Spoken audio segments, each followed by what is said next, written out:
ma'anawii dhoksaadhaan si miidhu akkaataa itti ofirraa eeganiitu jira jechuudha.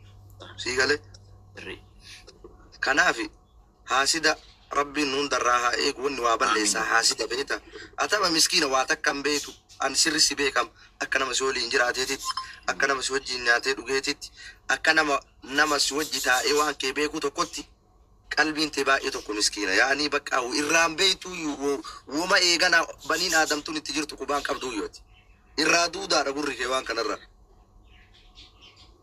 kanaaf jennaani akkaataa haala yeroo waliin deema waan ta'eef zikrii garagaraa barreessee keessaa si erga ati nama suuqa dalagataaru nama guddataa jiru ijji namaa baay'ee nama hedduu miitee kasaarsitee jirti namoonni hedduun ka guddataa jiran duuba butaman sababa kanaa waan ta'eef inshaallahu ta'ala hamtu ijji namaa Allah wallahi wanni akka ija namaa hamtuun hin jirtu akka kiyyatti kabbaadi akkuma jette diina badhee ofirraa eegda izdii fi intini waan akka wanni kabbaadiin wanni ofirraa eegdeellee baasuu hin dandeenye waan akkasiiti yooma du'aa'iidhaan malee.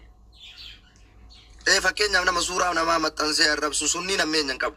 Nama gabbayee maqaa kee dhahee si arrabsu wallahi sun diinaa miti naaman yeroo hedduu diiratti fudhatin nama si arrabsu. Diinaa miti yaa. Namni tabu'aa si arrabsu waa gabaatu bakka ifa ba'a. Kasifaana nyaatu kasifaana oolu ka waa'ee kan kee beeku diinni hamaan. Namni ifa bahan sinni rubeeta yeroo baay'ee namni ifa bahan namni gabbayee fatiin ka akkanaa ka akkasii hedee sun nama miskiinaa yundoom sharrii takka quban qabu. Garuu kama akkana caccisee obboleessoo si hojii nyaatee dhugeetuma. Si faarsu. Yaa habiibii kiyya beekamti maati nama bira argatte kana eessaan gurbaa kana duuba deebisa jedhee cinqamu jira bar. Miidiyaa kanarraa eessaa daawulood godhe haa dhabamu asumarra. Sii galaa wallahi. Ittiin tolu yoo ati viidiyoo gadhiiftee viiyuun samii dhage yoo laayikiin samii dhage yoo faaruun heddummaatti hin dhibama namni hin dhukkubsata nama dhukkubsatu jira. Dhugaa jirtu. Dhugaa jirtu waan istaazana keessaa asaarta akka miimoorii kee fuute. Nama dhukkubsatu jira. Wallahi bila yoo namni dhaqee riipoosti si godhe eenyu riipoosti godhee laala. Yoo ati nama tokko intarvii taate ma aboobar ilma namaa jechuun ani silaa osoo bineensi bosonaa san wajjiin osoo afaan beekee bineensi bosonaa akka makluuqaatiin namaa waliin ka jiraatu ta'e an tokkoffaa bosona gala nama kana keessaa milikee. Wallahi hin barbaadu banii aadamtan. Banii aadam baay'ee akkuma wanti jirri garaa nyaatu ajaa'u wanni jirri dalaydullee ajaa'abanii aadam. Yaa banii aadam numaami walitti. Amma fakkeenyaaf waan si ajaa'iba mee horii waan fedhe yoo nyaate womaati nyaatte kana yoo nyaate wanni horii irraa ba'u hattan deebitee yoo nyaatte maafi mushkila yaani hin fayyada wanni sun hin fayyada waa hedduu fayyada wanni namarraa ba'u ammoo nama bareedaa akkana bifti isaa bareedaa kanarraa wanni ba'u waan addaati ilaalime insha allahu ta'ala waan awwaalanii qabri fageessan baasa namni sharriin namni yaadullee akkasuma hammeenya badaa qaba namni wallahi namitti natti ati beekaa nafti ati nagalchimu wallahi kanaaf beetaa fattikaati rabbiin si haa eegu wanni asirraa sodaatu keessaa tokko waan biraa tokko namni daarikti si miidhuu danda'u hin jiru nullee sirratti hin dhiifnu hawaasni illee addunyaa si jaalatti wanni si miidhaa tokko yoo jiraate dhoksaadha yoo ta'e ala nam tokko waasi godhuu hin danda'u. Amiin amiin ustaaza kiyya naa jira Doktor Saafii Ustaaz Saafii soddoma jechuun nama soddomaa kanaa galchuu bakkeen qabata. Suusaa iyyee dubbadhame suusaa iyyee. Salaamu alaikum jedhame. Waalaikum salaam warahmatullah. Rifaa ustaaz argee dhufee wallaa keessaa sagalee isinii qabee rakkoosa keessaa. Asaa isin godhuu nama amma. Ustaaz.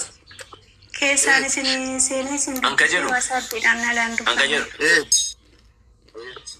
Ofiin yoo akkanumaan afaan bichaa akkanumaan nama gossanii onni jechuun kun wanni kun naa hin taane isin maan nasamaa galagaltanii qoy.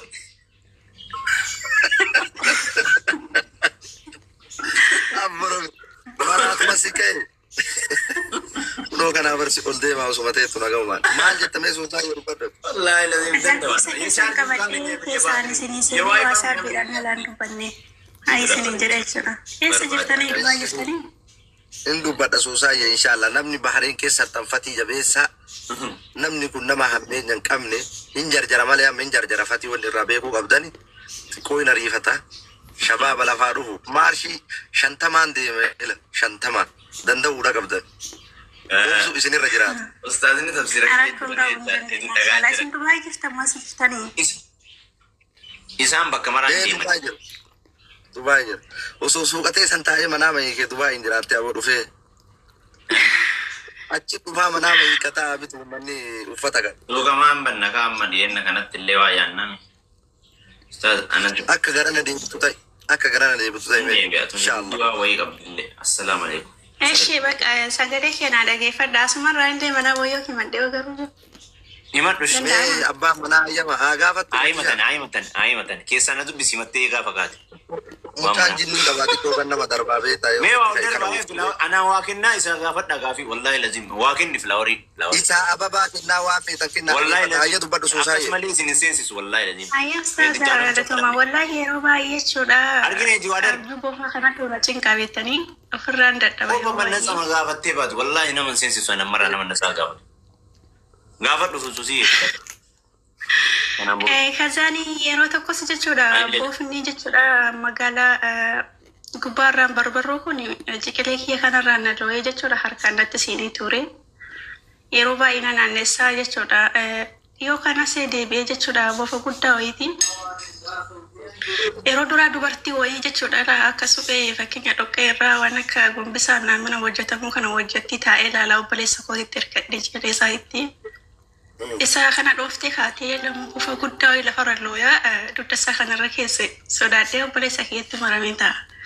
Kazaan mana wayii dugda duubarra looyee dhufee osuma niyyaan qabaatee mudhii kee kanatti na marame jechuudha. Ergasii ammoo erga mudhii keetti na maramee ka'ee walakkaan gara mataa isaa kun jechuudha qixxitti muramee lafa jira. Kun irratti hafee kun immoo achii na dhaala. Bifa akkamii qaba boofni sun bifa akkamii qaba? Gara magaalaati magaala guddaadha garuu dirree sirriitti guddata magaalatti. Ciniinee jira. Gubbaarraan barbarroo qabanatti fakkaata. Abu Salim yaa. Sun dhageeffatu boofni wala haasu bofa jechuun aduwwii jechuudha beektaa fakkeenyaaf wanna akka bofaa wanna akka qilee irraa kabaddu arguu namni si qaluu arguu kanniyyoo argite bitaa irra yeroo sadi biiftee mirgarra deebitee rafta zikrii gootee jechuudha. Zikrii gootee mirgarra rafta lan yadurrak sin dararu jedhan. Wanni sun sin dararu. Waa sadi moo afur keessaa waa tokko yoo goote wanti ati argite sun manaama san keessatti manaama shayxaanaati waan ta'eef sin dararu. Li'annahu hilmi jedhamoonni akkanaa kun mina shayxaan arruya assaaliha min Allah manaamni gaggaariin rabbi irraa. Aishaan amma آتمنا رسول الله عليه الصلاة والسلام يرو رفتو يا ربي منام غارين أرجسيس منام إسكيس كجمن هنجر منام دوغات كهي كقب كإتميل كهن أرجسيس الأدعاء كنتيرو باي منام كان جتون جزء من النبوة قدمين سنبي ما الراته منام جتون وانشما منام جتون وانا تتديما جرتو جتون هي كقب ولا سل على كل حالتي روحان تيتو يرو رفتي سكيسا باتي ولا كانسي akka jirtu wala kaan si keessaa baate yeroo baate san keessatti information jiru quba qabdi sassaabdee siifiddi jechuudha. Kanaaf bofni fakkeenyaaf aduwwii guddaa au aduwwu min aljin takka aduwwii diina jinnii irraa ta'e au aduwwu min al'ins silaafuu jinnii eessaa lafaa ka'ee aduwwii namumatu aduwwii nama godha namumatu gabbaree salaatee fi abaluu kana dhaqi akkas godhi jedhee si erga malee yeroo baay'ee jinniin kun fi akkasitti dararaa isa dargaggeessuun deemu. Kanaaf zikrii